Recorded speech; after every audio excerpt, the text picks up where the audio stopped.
My name is Ladawn Black. I'm the host of The Love Zone on Baltimore's #1 radio station, 92Q. I host The Love Zone 10 p.m. to 2 a.m. all throughout the week.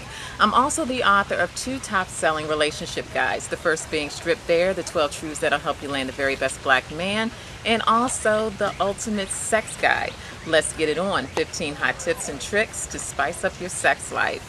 I'm trying to think, what else do I do? I do a lot of things in the relationship area, but really my focus is on getting women to the point where they realize they can control the quality and scope of their relationships.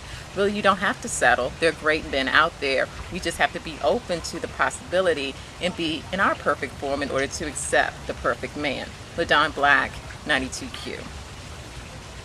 Okay, whenever you're ready. All right. Okay, let's go. My first book, Strip Bare, the 12 Truths That'll Help You Land the Very Best Black Man, actually came out of my own experience.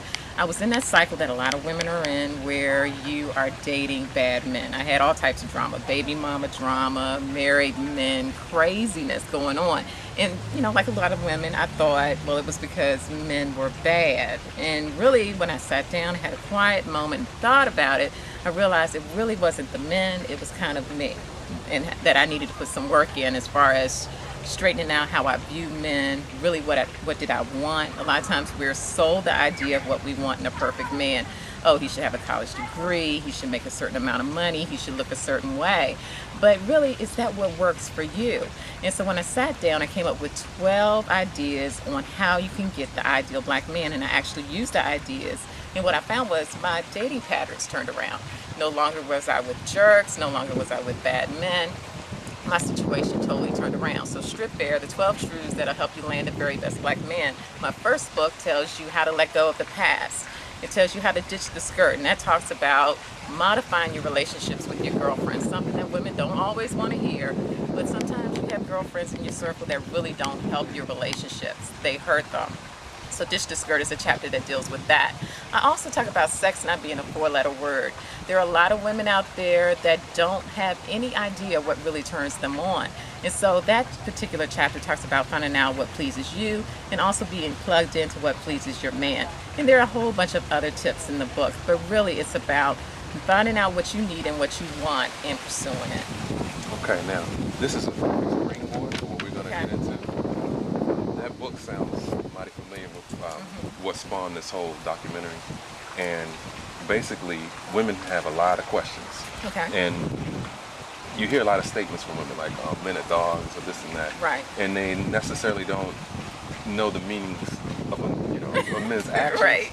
So I guess what I'm going to ask you is, did you have any questions, or did you see a pattern in most men? And did you ever wonder why do men do that particular thing that they do?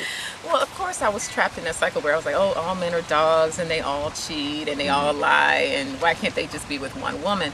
But what I realized was that, you know what, it's not all about the men.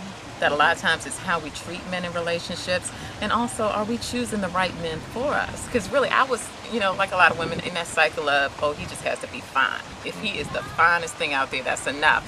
It didn't matter if he couldn't keep a job. It didn't matter if he had baby mamas all over the place and they were going to cause all types of drama. I was wrapped up in looks.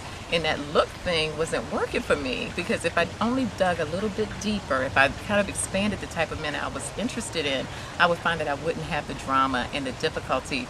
So I think when a lot of women say men are dogs, it's really because they haven't done that self-assessment to say what really works for me. Am I chasing that one brother that every woman is chasing? And of course he's going to be a dog because every woman's accessible to him. Am I chasing ballers? Am I chasing dollars? Am I chasing what I think I'm supposed to have because my church or my family told me that I'm supposed to have those things, instead of really going after the men or man, men maybe for some women, that I'm supposed to be with? And when I was able to do that, I was able to find men that were a better fit, and I wasn't disappointed anymore.